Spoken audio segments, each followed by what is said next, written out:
Continuando a nossa aula aqui, nós estamos refletindo sobre a prática do amor no ministério. Você já parou para pensar que talvez algumas coisas não dão certo só porque você é simplesmente chato, palpiteiro? Pelo menos foi assim que eu concluí. Eu estou falando para vocês aqui o que mexeu comigo. Talvez não seja o teu caso. Mas quando a gente começa a perceber que o ministério não é um passaporte para a gente ficar manifestando as nossas opiniões com total liberdade, mas sim uma comissão da parte de Deus para manifestar a mente de Cristo, a gente começa a refletir sobre algumas coisas. E o segundo ponto de 1 Coríntios 13 é que o amor é benigno. Nós vemos aí uma nova atitude, a atitude da bondade. Peguei algumas definições e eles falam assim, que bondade é dar atenção, bondade é a apreciação, bondade é incentivo. Olha que coisa boba, olha que coisa pequena. Bondade é a habilidade de dar atenção. Fizeram uma vez uma pesquisa na fábrica de Western Electric e a ideia deles era tentar perceber se aumentando ou diminuindo a intensidade da luz, eles teriam aumento ou diminuição da produtividade. Então eles aumentavam a luz e ficavam analisando o desempenho dos funcionários.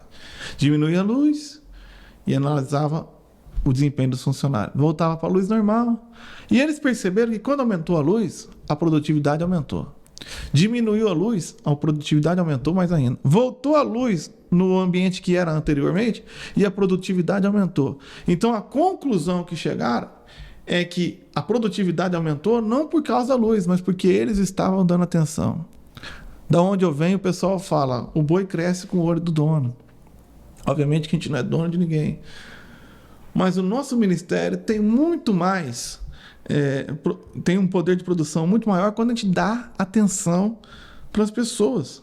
As pessoas se desenvolvem muito mais no ambiente onde elas recebem mais atenção.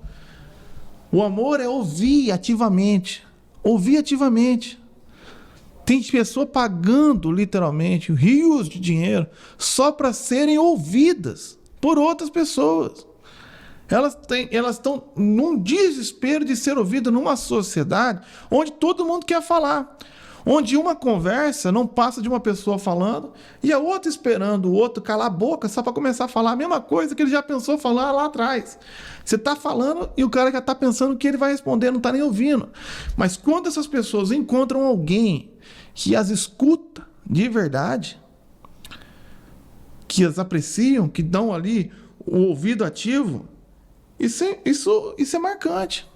E é isso que Jesus nos ensinou. É isso que ele falou que a gente devia executar um ministério, em amor. Ouvindo atentamente. Às vezes você só de ouvir já transforma aquela conversa para outra pessoa numa condição muito melhor. Eu tinha um avô que adorava contar as mesmas histórias. E tinha lá dezenas de netos. Ninguém tinha paciência para ouvir o cara. Eu ficava ouvindo. Ficava ouvindo. Ele falava, contava a mesma coisa e eu ouvindo. Que bom, vô. Legal, vô. Maravilha. Caramba, vô. Eu já ouvi aquela história 60 vezes. Mas aquela demonstração de amor por ele, pela história dele, pelos desafios que ele teve, ele acabava e falava assim, eu gosto mesmo do Mateus. É gostoso conversar com o Mateus. Eu não falava nada, eu só ouvia. E a gente foi treinado para falar. Então você vai para um lugar para falar. Você nem conversou com o cara, tem um minutinho e começa a falar com o cara. Você não ouviu, pô. Tem que ouvir. O que aquele cara pensa? Qual que é a dor dele?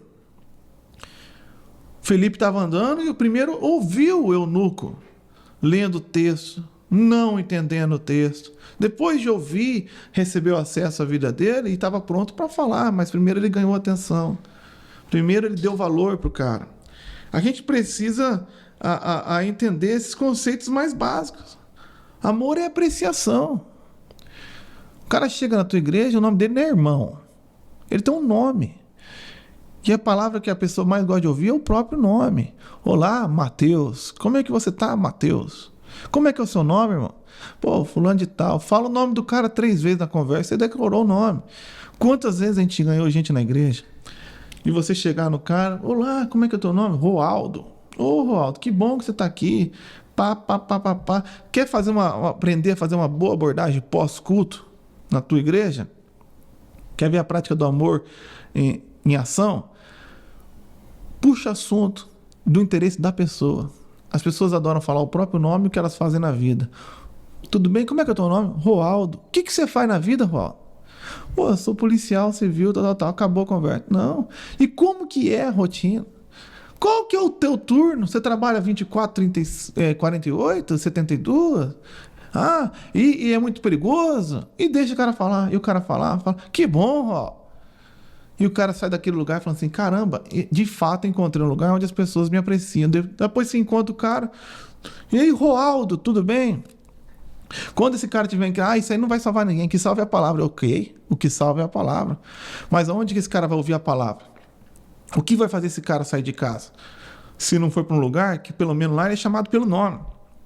Lá o que ele fala, no ambiente, pequeno grupo, na igreja, ele é ouvido, ele é apreciado, ele é elogiado.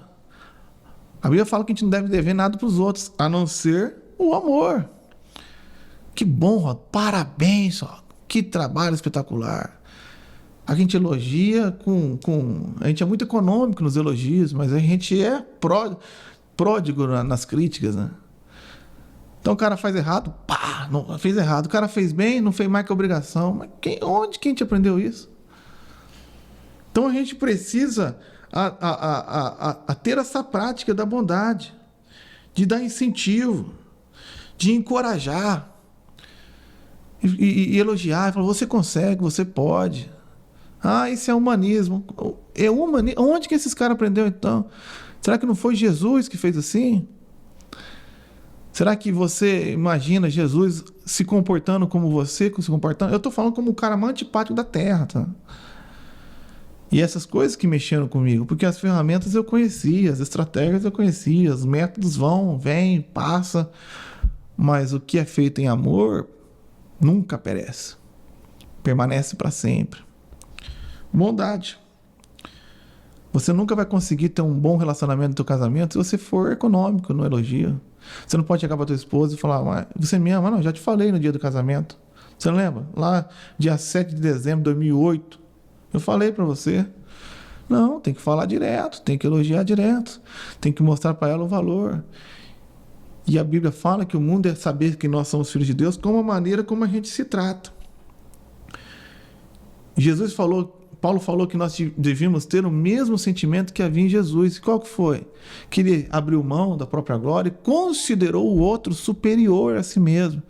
Considerou o outro. Então o que ele está falando é mais importante do que o que eu tenho para falar. A sua grande ação, o seu grande feito é mais importante do que o feito que eu estou louco para contar porque eu ouvi o dele. Fica aquela disputa de ego. A gente disputa até sofrimento. Cara, faz 2 dias que não durmo. Você não dorme 2 dias. Eu faço uma semana. Eu fui lá, evangelizei um cara. Que bom, nós já batizamos 50. Não, considere o outro superior. Você está cheio de luta, mas considere a luta do outro. Talvez seja infinitamente menor que a tua. E a nossa técnica? Você está sofrendo? É que você não sabe que eu estou aqui. Não, esquece você, cara. Qual que é o teu problema? É aquela imagem cheia de faca nas costas, tentando tirar uma faquinha do outro ali. Porque foi assim que Jesus fez. E é assim também que nós devemos fazer. Isso não é bajulação, isso não é manipulação. É procurar e dar um elogio sincero para a pessoa. Se a mãe do cara elogia o cara, alguma coisa tem valor nessa pessoa. Alguém ama esse cara. Disse Augusto Cury que uma pessoa não morre ou não decide se matar, né, e portanto não morre quando ela se suicida. Ela morre quando ela percebe que não é mais importante para ninguém. Quando ela chega na conclusão que ela não importa para ninguém. Por que eu vou continuar vivendo aqui? E de repente essa pessoa encontra um ambiente, encontra um servo do Altíssimo, um embaixador do reino, que considera ela importante. E não estou falando para bajular, não estou falando para manipular, estou falando para você procurar encontrar aquela pessoa e ver aquela pessoa com o olhar de Deus. Se Deus não dizimou essa pessoa, ainda tem alguma coisa nela ali. O que o Senhor vê nela? E quando você conseguir enxergar o que Deus enxerga, você manifestar isso, você demonstrar um elogio sincero. Porque a terceira atitude é generosidade. O amor não inveja. Nós temos que sair desse espírito de Caim, de competição, e vir para o espírito de Cristo, de cooperação. Você já ouviu aquela frase? Todo mundo quer ver você bem, mas ninguém quer ver você melhor do que ele. Isso é natural por aí, mas não pode ser assim na igreja. A gente não está competindo com ninguém, não. Se o cara tem 2 carros, que bom para ele, porque o cara que fica com inveja disso aqui vai ficar orgulhoso quando estiver na situação oposta. Deus abençoou ele, que bom, maravilha. Eu não quero estar no teu lugar, não. Eu tenho a minha posição em Cristo e estou muito satisfeito com isso. Eu estou em Cristo também. E começar a criar essa cultura dentro da igreja. Alguém já disse que a cultura come a estratégia no café da manhã. Não tem estratégia que sobreviva a uma cultura de inveja, de maltrato, de desrespeito. Que sobreviva uma igreja onde as pessoas estão competindo em vez de estar cooperando. Num lugar onde está todo mundo querendo se aparecer mais do que o outro. E todo mundo percebe, o mundo é assim, pô. E a igreja vai ser assim também. É uma banda disputando com outra banda. É o pastor disputando que prega melhor que o outro.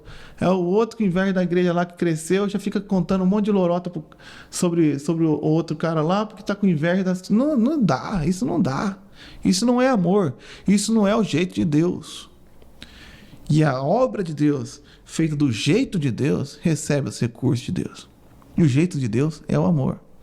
Eu quero falar mais um pouquinho sobre isso com você no próximo vídeo. E eu tenho certeza que isso pode trazer um acréscimo para o teu ministério. Uma pequena reflexão, para depois a gente entrar em umas questões mais práticas, como aplicar, como vamos fazer a transição, como que a gente vai gerir tudo isso, quais são as ferramentas que nós podemos usar, mas lembre-se que sem amor, nada disso importa.